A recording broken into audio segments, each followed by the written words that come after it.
नमस्कार। अमन study point पर आप लोगों का हार्दिक स्वागत है। आज का वीडियो थोड़ा सा हट के है, थोड़ा सा स्पेशल है। इस वीडियो में हम खंड शिक्षा अधिकारी की जो अभी परीक्षा हाल ही में हुई है उसमें कुछ जो प्रश्न मेरे नोट्स से आपको मिले थे उसके बारे में हम चर्चा करने वाले हैं। देखिए, बहुत से लोगों ने मुझे कमेंट किया, बहुत से लोगों ने कहा कि सर आपके जो प्रश्न आए हैं उससे हमको बहुत लाभ हुआ है।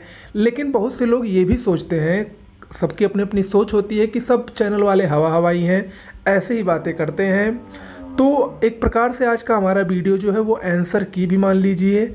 और क्योंकि मैक्सिमम नंबर ऑफ़ क्वेश्चंस मैं आपको दिखाने वाला हूँ, लगभग अगर आप इसको पूरी वीडियोस को देखेंगे तो लगभग आपको 70 से 80 प्रश्न ऐसे मिलेंगे जो हम आपको अपने नोट्स से प्रूफ सहित दिखाएंगे कि इसमें कौन सा सही है और हमारे नोट्स में क्या लिखा है। ठीक है, जल्दी से शुरुआत करते हैं। और हाँ, उसी क्रम में एक बात और, अगर आप लोग हमारी पीडीएफ नोट्स लेना चाहते हैं जीएस हिंदी करंट की आरओ के लिए, या आरओ के बैच से जुड़ना चाहते हैं जो कि आज से स्टार्ट हो गया है, 22 दिन का बेहतरीन रिवीजन बैच, 76 छोटी छोटी पीडीएफ आपको डेली 3 से 4 के रूप में मिलेंगी, तो उसके लिए डिस्क्रिप्शन बॉक्स में एक नंबर दिया गया है, वो नंबर मैं आपको यहीं बता देता हूँ, 9451900900, ये 900 है 992, या डिस्क्रिप्शन बॉक्स में भी वो नंबर दिया गया है। इस पर जल्दी से व्हाट्सएप कर दीजिए और लिख दीजिए आरओ बैच या पीडीएफ नोट्स, जो भी आपको चाहिए दोनों मिल जाएंगी। चलिए शुरुआत करते हैं।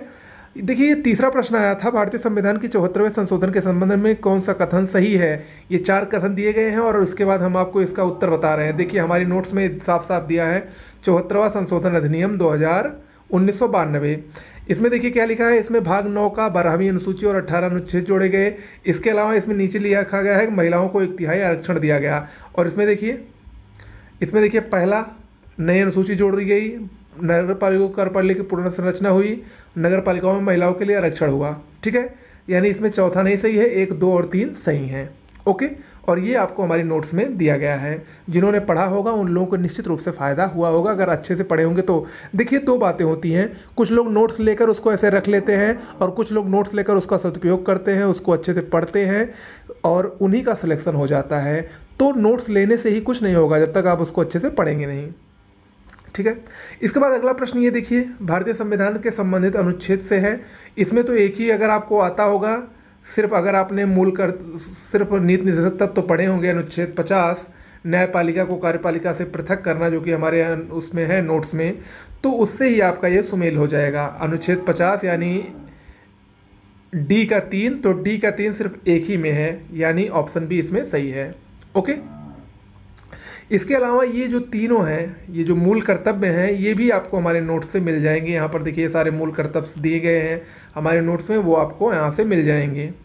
ओके, इसके बाद जो अगला क्वेश्चन है, ये देखिए, ये काफ़ी अच्छा क्वेश्चन था। सूची 1 को 2 से सुमेलित करिए। एक तरफ ऊर्जा संयंत्र है और दूसरी तरफ ऊर्जा के प्रकार हैं। यहाँ पर देखिए, वैसे तो इसको एक ही से सुमेलित किया जा सकता है, कुदानुकुलम जो है ये आणविक ऊर्जा के लिए बहुत ही प्रसिद्ध है, और ये कहाँ पर है, ये तमिलनाडु में है। तो सी का 1 ये अपने आप सुमेलित हो गया और मैंने यहाँ पर आपको दिया भी है। ठीक है, इसके बाद अगला प्रश्न देखिए, भारतीय भूगर्भ सर्वेक्षण के अनुसार भारत में सभी कोटि के कोयले का कुल भंडार 293 करोड़ टन है। देश में कोयले के कुल प्रमाण का भंडार का आधा से अधिक 2 राज्यों में पाया जाता है। इसमें आपको कूट से बताना है कि कौन सा सही है। देखिए, अगर हम नया डाटा देखें तो नए डाटा के अनुसार ये 293 नहीं है, लगभग 310 के आसपास है। तो नए डाटा के अनुसार से तो ये गलत है, ये सही है। और लेकिन अगर पुराना डाटा आयोग मानता है तो ये सही है, ये सही है, लेकिन इसकी ये व्याख्या नहीं करता है। ठीक है, अगला प्रश्न, भारत के निम्नलिखित राज्यों में से कौन सा जनसंख्या की दृष्टि से, क्षेत्रफल की दृष्टि से तीसरे ये बहुत सिंपल सा क्वेश्चन है, ये भी आपको हमारी नोट्स में, सब कुछ हमारी नोट्स में मिलेगा। ऐसी बात नहीं, मैं ऐसे ही आप सोर्स नहीं कहता हूँ। ये क्वेश्चन देखिए, जनजातियों से संबंधित है। कौन सी जनजाति किस राज्य में भारत की पाई जाती है, जारवा, कुकी, थारू, गोंड। यहाँ पर देखिए गोंड मैंने आपको बताया है, यहाँ पर देखिए मैंने आपको थारू बताया है, यहाँ पर देखिए मेरी नोट्स में आपको जारवा भी मिल जाएगी, यानी जितने भी हैं। और यहाँ पर देखिए आपको, यहाँ तक कि हमारी नोट्स में आपको कुकी भी मिल जाएगी मणिपुर में। ठीक है, तो सब कुछ आपको हमारी नोट्स में मिलेगा। यहाँ पर देखिए, सूची 1 को 2 से सुमेलित कीजिए, तो बहुत आसान सा प्रश्न है, ये आप सबको पता होगा। नोकरेक मेघालय में है, मानस असम में है, सिमलीपाल उड़ीसा में है, अगस्तमलाई केरल में है। ठीक है। और ये भी आपको हमारी नोट्स में मिलेगा। देखिए जैवमंडल आरक्षित क्षेत्र के बारे में हमने पूरा बताया है, और यहाँ पर देखिए सब दिया गया है। यहाँ पर देखिए नोकरेक, यहाँ पर देखिए सिवलीपाल, यहाँ पर देखिए अगस्तमलाई, और यहाँ पर देखिए मानस, सब कुछ आपको यहाँ पर मिलेगा। इसके बाद अगला प्रश्न ये देखिए, ये प्रश्न काफ़ी अच्छा था। भारत में नगरीकरण के संदर्भ में कौन सा कथन सही है? 2011 की जनगणना के अनुसार देश की कुल नगरीय जनसंख्या का 60% से अधिक प्रथम श्रेणी के नगरों में निवास करता है। दूसरा है 2011 के देश में 10 लाख से अधिक जनसंख्या वाले 53 नगर थे। अब इसमें आपको बताना है कौन सा सही है। यहाँ पर देखिए हमारी नोट्स जिन्होंने ली है, अगर वो अच्छे से पढ़े होंगे, सीधा सीधा लिखा है कुल नगरीय जनसंख्या इतना, देश की कुल जनसंख्या का 31%, लेकिन जो वर्ग 1 वाले नगर हैं जिसकी वो बात कर रहा है वो कुल नगरीय जनसंख्या के 70% हैं, और 10 लाख से अधिक कुल 53 शहर हैं। यानी हमारे नोट्स पे आपको दोनों मिल जाएगा। तो यानी ये क्या है, इसमें दोनों सही होंगे। ओके, चलिए अगला प्रश्न हम देखते हैं। निम्न में से कौन सा तत्व पौधों में सूक्ष्म पोषक तत्व नहीं है? इसमें मैग्नीशियम सही होगा। और ये देखिए इसमें दूसरा प्रश्न है, हीमोग्लोबिन के संदर्भ में कौन सा कथन सही नहीं है? तो ये ऑप्शन सी होगा, या कुछ अम्लीय होता है, जबकि हीमोग्लोबिन जो है वो क्षारीय होता है, यानी रक्त जो है वो क्षारीय होता है। और ये दोनों क्वेश्चन आपको हमारी नोट से मिलेंगे। यहाँ पर देखिए पौधों के लिए बृहद पोषक तत्व, सूक्ष्म पोषक तत्व, यहाँ पर देखिए सूक्ष्म पोषक तत्व में मैग्नीशियम नहीं है, ये बृहद पोषक तत्व में है, और बाकी सभी सूक्ष्म में हैं। ओके, और जबकि दूसरा जो है मानव रक्त की बात करें तो रक्त में यहाँ देखिए लाल रक्त कणिकाओं में देखिए यहाँ पर मैंने लिखा है हीमोग्लोबिन के कारण रक्त का रंग लाल होता है, और इसका कार्य रक्त में ऑक्सीजन का परिवहन करना। यानी जो 4 ऑप्शन है, 4 ऑप्शन में से आपको 2 से 3 ऑप्शन मिलेंगे, और आगे भी आपको हमारी नोट्स जब पढ़ेंगे तो उसमें साफ साफ लिखा है रक्त क्षारीय होता है, उसका pH मान 7.5 के ऊपर होता है। ठीक है, ओके, चलिए आगे देखते हैं। अगला क्वेश्चन जो है, भारतीय संविधान में से किस कर्तव्य को मौलिक कर्तव्यों के रूप में निर्धारित किया गया है? इसमें ऑप्शन 2 नहीं होगा, आयकर यहाँ पर नहीं है, बाकी तीनों सही है। और तो यहाँ पर ये कौन सा 1, 3 और 4, ऑप्शन डी सही होगा। और ये भी मैंने आपको अभी मूल कर्तव्य वाली जो सूची दी थी उसी में से आया है। अगला है, ये है भारत में 2 कथन दिए गए हैं। भारत में मंत्रिपरिषद संयुक्त रूप से लोकसभा और राज्यसभा दोनों के प्रति उत्तरदायी है। दूसरा है लोकसभा और राज्यसभा दोनों के सदस्य संघीय सरकार में मंत्री बनने की पात्रता रखते हैं। यहाँ पर देखिए इसका जो सही कथन होगा वो होगा सिर्फ सिर्फ डी। ए गलत है जबकि आर सही है। यहाँ पर जो लोकसभा और राज्यसभा होती है वो भारत के जो मंत्री होते हैं वो लोकसभा के प्रति उत्तरदायी होते हैं। यहाँ पर देख लीजिए सीधा सीधा लिखा है मंत्रिपरिषद सामूहिक रूप से लोकसभा के प्रति उत्तरदायी होती है, अनुच्छेद 75 के खंड 3 के अनुसार। ठीक है, तो ये भी आपको हमारे उससे मिल जाएगा नोट से। इसके बाद आगे बढ़ते हैं। अगला जो क्वेश्चन है,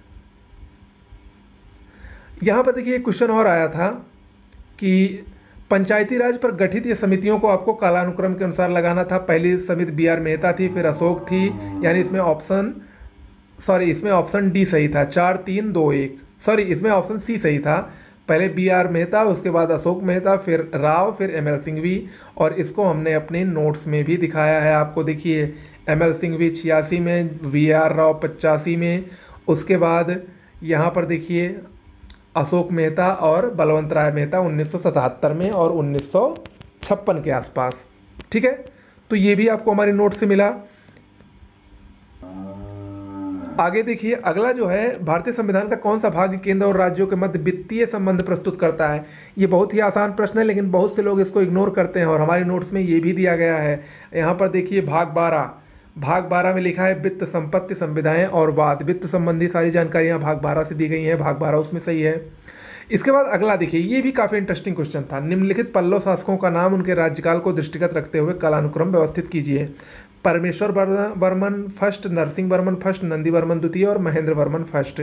अब यहाँ पर जिन्होंने हमारी नोट्स पढ़ी होगी वो लोग, पल्लव वंश जिन्होंने पढ़ा होगा वो लोग जानते होंगे। सिंह विष्णु के बाद महेंद्र वर्मन प्रथम आया, महेंद्र वर्मन के बाद नरसिंह वर्मन प्रथम आया, नरसिंह वर्मन प्रथम के बाद नरसिंह वर्मन द्वितीय आया, नंदी वर्मन द्वितीय आया उसके बाद। ठीक है, तो यानी सबसे पहले होगा महेंद्र वर्मन प्रथम, उसके बाद नरसिंह वर्मन प्रथम। तो महेंद्र वर्मन प्रथम सबसे पहले, उसके बाद नरसिंह वर्मन प्रथम, उसके बाद परमेश्वर वर्मन और उसके बाद फिर नंदी वर्मन। ठीक है, तो इसमें ऑप्शन ए सही होगा। अगला ये भी देख लीजिए, शासक और उनकी रानियों के बारे में दिया गया है। तो यहाँ पर चंद्रगुप्त ने कुमार देवी से विवाह किया था, समुद्रगुप्त ने दत्ता देवी से, और चंद्रगुप्त द्वितीय ने कुबेर नागा से। अगर इसमें आपको दो पता होता तब भी आपका आसानी से सुमेलित हो जाता। दो कैसे पता होता? अगर आपने हमारी नोट्स पढ़ी होती, क्योंकि हमारे नोट्स में सीधा सीधा लिखा है। हमारे नोट्स में क्या लिखा है? हमारे नोट्स में लिखा है चंद्रगुप्त प्रथम ने कुमार देवी से विवाह किया, जो कि मैंने हाईलाइट किया है। इसका मतलब इम्पॉर्टेंट है। इसके बाद आगे अगर आप लोग देखेंगे तो चंद्रगुप्त द्वितीय ने कुबेर नागा से विवाह किया, नागवंशीय कुमारी, ये भी मैंने हाईलाइट किया है। तो मैं बार बार यही कह रहा हूँ कि मेरी नोट्स लेने से फ़ायदा ही है, और जिन्होंने नोट्स लिया है अगर उन्होंने अच्छे से पढ़ा होगा तो निश्चित रूप से वो अच्छा परफॉर्म करके आए हैं, ये मेरा विश्वास है। और अभी तक मैंने देखिए कितने क्वेश्चन दिखाए हैं, अभी बहुत सारे क्वेश्चंस बाकी हैं। इसके बाद आगे देखिए, ये देखिए 2 क्वेश्चन इसमें लिखा है, निम्न में कौन सही सुमेलित नहीं है? ये समाचार पत्र है, संस्थापक है, ये भी आपको हमारी नोट्स में मिल जाएगा। इसमें ऑप्शन सी नहीं सुमेलित है। तहजीब और अखलाक मोहम्मद बिन अली जिन्ना का पत्र नहीं है। इसके बाद ये देखिए, ये काफ़ी अच्छा क्वेश्चन था, ये काफ़ी लोगों को टफ लगा। सूची 1 को 2 से सुमेलित कीजिए। इसमें कुछ प्रमुख कृतियां हैं और किसने लिखा है, और इस कृतियों को देखने के लिए आपको मेरी सिर्फ एक ही क्या पढ़ना था? एक ही आपको सिर्फ नोट्स का एक ही पन्ना पड़ता था, दिल्ली सल्तनत का। यही अगर आप पढ़ लेते तो यहाँ पर देखिए अमीर खुसरो की यहाँ पर बात हो रही है। अमीर खुसरो ने यहाँ पर देखिए लिखा है खजाइन उल फतह लिखा है, और वही आया था। ठीक है। इसके बाद जियाउद्दीन बर्नी ने फतवा जहादारी लिखा है। इसके बाद ताजुल मवासिर हसन निजामी ने लिखा है। यानी तीनों मैंने आपको दिए थे जो इसमें आया है, ताजुल मवासिर, हसन निजामी यानी ए का 2, इसके बाद खजाइन उल फतह का खमीर खुसरो, और फतवा जहादीर जियाउद्दीन बर्नी, और तारीख़ मोहम्मद मुबारक शाही, ये भी मैंने आपको दिया है मुग़ल काल में। मुग़ल काल आप जब वहाँ का साहित्य पढ़ेंगे तो वहाँ ये भी लिखा है। तो यानी चारों मैंने आपको बताए हैं। ठीक है। इसके बाद अगला देखिए, ये भी प्रश्न सब लोग कहते हैं बहुत टफ है, बहुत टफ है, ये भी मेरे नोट्स में था। इसमें कुछ नहीं करना था, इसमें आपको अगर एक ही पता होता तो आप आसानी से सुमेलित कर लेते। यहाँ पर देखिए एंड्रू फ्रेजर, एटनी McDonald, Colin Scott, Thomas Robertson. अब यहाँ पर मेरी नोट्स देखिए, मैंने यहाँ पर क्या लिखा है, मैकडॉनल्ड आयोग लॉर्ड कर्जन ने बनाया था, और ये किससे संबंधित था? अकाल से। यहाँ पर देखिए मैकडॉनल्ड आयोग अकाल से है, यानी बी का 1 और बी का 1 एक ही में दिया गया है, यानी ऑप्शन ए सही होगा। इसके अलावा भी दूसरा एक और ऑप्शन आपको मैं दिखा रहा हूँ इसका, जो कि मेरी नोट्स में है। रेलवे में देखिए, रेलवे आयोग का गठन रॉबर्टसन की अध्यक्षता में हुआ था, और यहाँ पर देखिए ये आया भी है, थॉमस रॉबर्टसन रेलवे आयोग से संबंधित है। यानी एक ये मिल गया, एक ये मिल गया, अपने आप ही सुमेलित हो गया। ओके। इसके बाद देखिए अगला जो क्वेश्चन था, ये देखिए भारतीय रिजर्व बैंक द्वारा 5 दिसंबर 2019 को घोषित नीति रेपो दर और रिवर्स रेपो दर में क्या थे? तो जिन्होंने मेरी करंट अफेयर्स की नोट्स ली थी उनको पता होगा, चतुर्द्वैमासिक मौद्रिक नीति 4 अक्टूबर को जारी हुई थी। रिवर्स रेपो 4.90 और रेपो रेट 5.15 था, जो कि ये ऑप्शन सही करता है। ऑप्शन सी इसमें सही होंगे। ठीक है। इसके बाद अगला क्वेश्चन है, लाला लाजपत राय के संदर्भ में कौन सा कथन सही है? ये आपको मेरी मॉडर्न हिस्ट्री की नोट से मिल जाएगा। इसमें दोनों कथन सही होंगे, इसमें केवल 2 सही होगा। ओके। इसके बाद विलय का सिद्धांत, ये भी आपको हमारी नोट से मिल जाएगा, इसमें ऑप्शन बी सही होगा। इसके बाद सॉफ्टवेयर और बिजनेस प्रोसेस आउटसोर्सिंग उद्योगों का सबसे बड़ा केंद्र कहाँ पर स्थित है? नोएडा में, उत्तर प्रदेश, ये वाला बी सही होगा। इसके बाद जिला और लोकप्रिय उत्पाद में प्रतापगढ़ में आंवला फेमस है, ना कि अमरूद जेली। इसके बाद अगरिया, बैगा, अनुभुइया, अनुसूचित जनजाति, ये सोनभद्र में रहती है। अब इन चारों का आप लोग ऑप्शन देखिए। और हाँ, एक क्वेश्चन ये है, निम्नलिखित युग्मों में से कौन सुमेलित नहीं है? राजन, साजन, ताज बेगम, बड़ी मैना, अंबाजी। ये भी इसको हम आपको दिखाते हैं। ठीक है। देखिए यहाँ पर कला संस्कृति में देखिए, पहले यहाँ पर देखिए ताज बेगम ध्रुपद धमार गायिका हैं। ठीक है। और यहाँ पर क्या दिखा गया है? ठुमरी ठप्पा, यानी यही नहीं सुमेलित है। बाकी और देखिए राजन, साजन, बड़ी मैना के बारे में देखिए, राजन, साजन और बड़ी मैना। यहाँ पर देखिए राजन, साजन और बड़ी मैना, ये क्या हैं? ये ध्रुपद के हैं और ये ठुमरी ठप्पा के हैं, यानी ये सब सही है, वही एक सही नहीं है। ठीक है। और ये सब आपको हमारी नोट से मिलेगा। इसके बाद इसी में हम लोग और देख लेते हैं। इसमें देखिए इलेक्ट्रॉनिक सिटी या सॉफ्टवेयर सब कहाँ पर है? नोएडा पर उपस्थित हैं, जो मैंने आपको पहले क्वेश्चन में बताया था। जनजातियों की बात करें तो देखिए हमारे नोट्स में सीधा सीधा लिखा है परहरिया जनजाति सोनभद्र में है, तो ये भी आपको मेरी नोट से मिल गया है। ओके। रही बात एक क्वेश्चन और जो अभी मैंने दिखाए थे, उसमें देखिए दिखा है चीनी मिट्टी बर्तन बुलंदशहर, बुलंदशहर का खुर्जा फेमस है। उसमें देखिए लिखा है कि लकड़ी के खुलैनो चित्रकूट, वो भी सही सुमेलित है। इत्र कन्नौज से सुमेलित है, सिर्फ प्रतापगढ़ से आंवला सुमेलित है, जबकि उसमें अमरूद जेली दिया गया है। ठीक है, इसके बाद ये क्वेश्चन देखिए, नगर और नदियों को कंफर्म करना है, ये भी हमारे नोट्स में, ज्योग्राफी के नोट्स में आपको मिल जाएगा। इसके बाद ये देखिए जापान के 4 द्वीपों का उत्तर से दक्षिण क्रम, ये तो हमारे नोट्स में आपको उत्तर से दक्षिण में बनाया ही गया है। होकाइडो, होन्शु, शिकोको, क्यूशु, उत्तर से दक्षिण, यानी इसमें ऑप्शन डी सही होगा। ठीक है, देख रहे हैं आप। और ये कोई 10-15 क्वेश्चंस नहीं हैं, ये काफ़ी सारे क्वेश्चंस, अभी तक मैं कम से कम 40 से 50 क्वेश्चन डिस्कस कर चुका हूँ। अभी आगे देखिए बहुत सारे क्वेश्चंस बाकी हैं। अब इसमें देखिए ये क्वेश्चन सब लोग कह रहे हैं बहुत कठिन है, ये कहीं नहीं मिल रहा है। दर्शन और मोक्ष प्राप्त करने के तरीके, आप हमारी नोट्स देखिए, हमारी नोट्स देखिए, मैंने सब बताया है। न्याय दर्शन तर्क और ज्ञान पर आधारित है। सांख्य दर्शन जगत की उत्पत्ति प्रकृति और पुरुष से मिलकर होती है इसके अनुसार। और यहाँ पर मीमांसा देखिए वैदिक कर्मकांड की उपयोगिता, तो इसको आसानी से सुमेलित कर लीजिए। मीमांसा वैदिक अनुष्ठान करना। न्याय दर्शन तार्किक चिंतन, यानी A का 4 B का 3, A का 4 B का 3। ठीक है, यानी ऑप्शन बी इसमें सही हो गया। ओके, चलिए इसमें ये, इसके बाद ये वाला क्वेश्चन देखिए, किस 2 शासकों के मध्य कन्नौज का युद्ध हुआ? शेरशाह और हुमायूं। बहुत ही आसान है, ये सब आपको पता होगा। यहाँ पर देखिए नहीं पता है तो मेरे नोट्स में देखिए, कन्नौज का युद्ध 1540 शेरशाह और हुमायूं के बीच में हुआ था। अगला क्वेश्चन है, किस प्रमुख कारण से महात्मा गांधी ने असहयोग आंदोलन को वापस ले लिया था? इसका प्रमुख कारण था चौरी चौरा की जो घटना हुई थी। अगला है, गदर पार्टी से कौन संबंधित नहीं थे? इसमें खुदीराम बोस नहीं संबंधित थे, ये तीनों संबंधित थे। नहीं अगर विश्वास हो रहा तो अभी हम आपको दिखाते हैं। इसमें कौन सुमेलित नहीं है? कुकी नहीं सुमेलित है। कुकी देखिए अभी मैं आपको दिखा रहा हूँ। देखिए यहाँ पर देखिए साफ साफ लिखा है कि चौरी चौरा कांड, इस घटना के विरोध में, यानी चौरी चौरा कांड के विरोध में गांधी जी ने बारदोली प्रस्ताव के अंतर्गत असहयोग आंदोलन वापस ले लिया। मेरी नोट्स में साफ साफ लिखा है। ठीक है, इसके बाद जो दूसरा क्वेश्चन था वो देखिए गदर पार्टी वाला। गदर पार्टी से लाला हरदयाल तो संबंधित ही थे, रामचंद्र भी संबंधित थे और बरकतुल्ला भी संबंधित थे, जबकि वो रास बिहारी बोस थे, ना कि खुदीराम बोस। ठीक है, तो ऑप्शन डी उसमें सही होगा। इसके बाद आगे बढ़िए, ये सब क्वेश्चंस चुने वाला, ये भी हमारे नोट्स में आपको मिल जाएगा कृषि एग्रीकल्चर वाले में, और ये भी आपको मेरी करंट अफेयर्स की नोट्स में मिल जाएगा। फॉर्च्यून इंडिया वाला, यहाँ पर देखिए मेरे नोट्स में दिया गया है, फॉर्च्यून ग्लोबल 500 सूची में भारत में पहला स्थान रिलायंस इंडस्ट्रीज का है, कुल 7 कंपनियाँ शामिल हैं। टॉप पूरे विश्व में वॉलमार्ट है।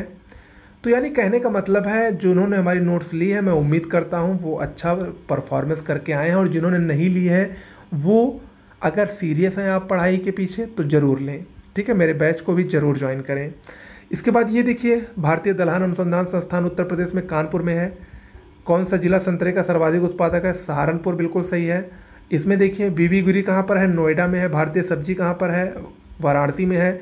यानी बी का 1 और ए का 4, ए का 4 बी का 1, ए का 4 बी का 1, यानी ऑप्शन सी सही हो गया। लेकिन इसमें आपको ये सब कैसे सही है इसका प्रूफ देखिए। यहाँ पर देखिए बीबी गिरी की अभी बात हो रही थी, बीबी गिरी देखिए नोएडा में है, बिल्कुल सही है। यहाँ पर अभी आपको बात में कर रहा था सब्जी अनुसंधान, देखिए वाराणसी में है, बिल्कुल सही है। इसमें एक और अभी आपको नहीं समझ में आ रहा होगा, तो ये देखिए पंडित दीनदयाल उपाध्याय मथुरा में है। अब समझ में आ गया होगा तीनों। ठीक है, इसके बाद वैसे भी देखिए संतरा सबसे ज़्यादा उत्पादन उत्तर प्रदेश में सहारनपुर में होता है, मेरी नोट्स में आपको मिल जाएगा। ठीक है, तो यानी सब कुछ आपको मेरी नोट्स में मिल जाएगा। अगर जिन्होंने पढ़ा होगा वो अच्छे से जानते होंगे कि आपको मेरे नोट्स में कितना फ़ायदा है। दलहन अनुसंधान हम भूल ही गए थे आपको दिखाना, भारतीय दलहन अनुसंधान संस्थान जो कि कानपुर में है, यहाँ पर देखिए साफ साफ लिखा है ऑप्शन में, सही है। ठीक है, इसके बाद देखिए अगला क्वेश्चन, अफ्रीका महाद्वीप के किस देश में महात्मा गांधी प्रथम कन्वेंशन सेंटर खुला है? नाइजर। मेरी जो मैंने इस बार सीरीज चलाई थी अभी हाल ही में, उसमें मैंने इस क्वेश्चन को कराया है, आप लोग वीडियो देख लीजिए। मिशेल ओबामा, ये बिकमिंग होगा, मैंने इसको भी बताया है। विश्व आर्थिक मंच, इसको मैंने चिल्ला कर बताया था, वैश्विक प्रतिभा प्रतिस्पर्धा सूचकांक। और यही नहीं, इसमें मैंने भारत की रैंकिंग नहीं बताई थी, मैंने लास्ट के 2 बताए थे और टॉप के 2 बताए थे। ठीक है, जिन्होंने नहीं देखा वो लोग देख लें। ये क्वेश्चन COP26, इसको भी मैंने बताया था, ग्लासगो में प्रस्तावित है। 103 वाला क्वेश्चन, इसमें सी ऑप्शन सही होगा, दोनों इसमें सही हैं। इसके बाद अजरबैजान की राजधानी बाकू किस सागर के किनारे है? कैस्पियन सागर के किनारे है। और इसमें देखिए प्रेरीज कहाँ पाए जाते हैं? उत्तरी अमेरिका में। बेल्ट कहाँ पाए जाते हैं? अफ्रीका में पाए जाते हैं। स्टेपीज कहाँ पाए जाते हैं? और लानोस कहाँ पाए जाते हैं? लानोस दक्षिण अमेरिका में, स्टेपीज यूरोप में। नहीं विश्वास तो अभी देखिए, पहला तो वो देखिए, अजरबैजान देखिए कैस्पियन सागर के किनारे पर है और यही उसकी राजधानी है। हमारी नोट्स में आपको फिगर के माध्यम से दिखाया गया है।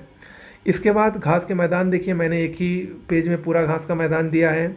यहाँ पर देखिए आपको प्रेरी भी मिलेगा उत्तरी अमेरिका में, बेल्ट भी मिलेगा अफ्रीका में, आपको स्टेपीज भी आपको यूरोप में मिलेगा, और लानोस भी आपको वेनेजुएला यानी कहाँ पर मिलेगा? दक्षिण अमेरिका में। ओके, चलिए इसके बाद ये देखिए जनजाति और क्षेत्र, कौन सी जनजाति कहाँ पाई जाती है? किर्गिज, बुस्मैन, एनू, बद्दू। इसको इससे मत देखिए, इसको इससे देखिए, देखिए किर्गिज, बुस्मैन, बद्दू, ठीक है, किर्गिज, बुस्मैन, बद्दू। ओके, इसके अलावा एक कोई और बची है, वो अपने आप सुमेलित हो जाएगी। ठीक है, तो कुल मिलाकर कहने का मतलब है, ये भी आपको हमारी नोट से मिलेगा। तो इसमें देखिए किर्गिज कहाँ रहती है? किर्गिज मध्य एशिया में रहती है, बद्दू अरब में रहती है। किर्गिज, बद्दू, अरब, किर्गिज मध्य एशिया, बुस्मैन, कालाहारी, एनू, जापान। ठीक है, तो ए का 3, बी का 4, ए का 3, बी का 4, ऑप्शन सी इसमें सही हो जाएगा। भारत में लिग्नाइट कोयला का सबसे बड़ा क्षेत्र नेवेली है। भारत की कौन सी दामोदर की सहायक नदी नहीं है? इंद्रावती दामोदर की सहायक नदी नहीं है। इसको देखिए दोनों को, यहाँ पर देखिए मैंने आपको बताया सबसे ज़्यादा जो है वो नेवेली से प्राप्त होती है। कौन सा? लिग्नाइट किस्म का, देखिए नेवेली से, तमिलनाडु का नेवेली लिग्नाइट के लिए बहुत ही फेमस है। इसके अलावा यहाँ पर साफ साफ मेरे नोट्स में लिखा है गोदावरी नदी, इंद्रावती नदी गोदावरी की सहायक है, ना कि दामोदर नदी की। ओके, ये देखिए अगला क्वेश्चन है, कौन सा सही सुमेलित नहीं है? नहर परियोजना, अवस्थिति, घाट प्रवाह, उकाई, नीरा, जवाई। इसमें जवाई नहीं सुमेलित है, बाकी तीनों सुमेलित हैं। ये भी आपको हमारी नोट से मिल जाएगा। ये वाला देखिए कौन सा कथन सही है? पहला, भारत में उड़ीसा राज्य क्रोमाइट का सबसे बड़ा उत्पादक है। यही सही भी है और इसको मैं प्रूव कर दे रहा हूँ। यहाँ पर देखिए मैंने जो क्रोमाइट वाला आपको बताया है उसमें बताया है कि 95% क्रोमाइट का भंडार और उत्पादन दोनों उड़ीसा में होता है। ठीक है, तो ये आपको हमारी नोट से मिल जाएगा। बहुउद्देशीय परियोजनाओं में जो मैंने आपको बताया था उसमें देखिए वो भी आपको एक क्वेश्चन आया था, जायकवाड़ी परियोजना कहाँ पर है। एक क्वेश्चन आया था कि मयूराक्षी कहाँ पर है। एक क्वेश्चन उसी में आपको मिल गया था कि उकाई कहाँ पर है। देखिए तापी पर है, जायकवाड़ी गोदावरी पर है। ये सब आपको हमारी नोट से मिल जाएंगे। आगे देखिए, भारत में पर्यावरण सुरक्षा अधिनियम कब पारित हुआ था? 1986 में। इस क्वेश्चन में ऑप्शन डी सही होगा, घनत्व के अनुसार घटता क्रम। ये देखिए इसमें ऑप्शन बी सही होगा। माइकोराइजा, ये कवक और पौधों के मध्य संबंध है। इसमें विटामिन के, ये वसा में घुलनशील है। ठीक है, तो ये सब आपको कैसे मिलेगा? देखिए पर्यावरण संरक्षण अधिनियम 1986 मेरे नोट्स में है। इसके बाद दूसरा देखिए, अम्ल वर्षा सल्फर डाइऑक्साइड से होती है। ओके, इसके अलावा गैसीय प्रदूषक में देखिए प्रकाश रासायनिक स्मोक, जो अभी मैंने प्रकाश रासायनिक धुंध उसमें दिया गया है। इसमें देखिए ओजोन और कार्बन मोनोऑक्साइड। इसके अलावा क्लोरोफ्लोरोकार्बन, ये देखिए यहाँ पर सीधा सीधा लिखा है ओजोन परत क्षरण में घातक है। ठीक है, तो यानी ये सब आपको हमारी नोट से मिल रहे हैं। ठीक है, तो इसमें ऑप्शन बी सही हो जाएगा। इसके बाद अभी आगे मैंने आपको बताया था ये घनत्व वाले, देखिए मैंने चारों को एकदम सीधे सीधे दे दिया है, बिहार, पश्चिम बंगाल, केरल, यूपी। ठीक है, इसके अलावा ये भी आपको हमारी नोट से मिल जाएगा कौन सा विटामिन घुलनशील विटामिन है। ठीक है, तो कुल मिलाकर कहने का मतलब ये है कि जो लोग, बहुत से लोग ऐसे हैं जिनको विश्वास नहीं होता है, इसी बहाने हम लोगों ने लगभग हमें लग रहा है कि हम लोगों ने लगभग 80 से 85 क्वेश्चंस के आंसर देख लिए होंगे। वही मैथ के क्वेश्चंस रह गए हैं और थोड़े बहुत क्वेश्चन जीएस के छोटे हैं। 75 से 80, 70 से 75 क्वेश्चन हम लोगों ने देखे, तो ये सब आपको मेरे नोट्स से मिलेंगे। इसके अलावा भी बहुत सारे ऐसे हैं जो हमारी नोट्स में हैं और जिसको मैं जल्द ढूंढ नहीं पाया हूँ। ठीक है, तो कहने का मतलब ये है नोट्स अच्छी हैं, नोट्स पे विश्वास करने लायक है। इसीलिए मैं बार बार कहता हूँ कि मेरे नोट्स से आप पढ़ सकते हैं, उस नोट्स को आप ले सकते हैं। नोट्स को लेना है तो आप लोग व्हाट्सएप कर सकते हैं। अच्छी हैंड राइटिंग में है, सब कुछ समझ में आएगा, अपडेटेड नोट्स हैं। इसके अलावा आज से हमारे चैनल पर बैच जो शुरू हुआ है, अगर आप लोग आर ओ की सीरियस तैयारी करना चाहते हैं तो उस बैच से ज़रूर जुड़ें। ठीक है, नमस्कार।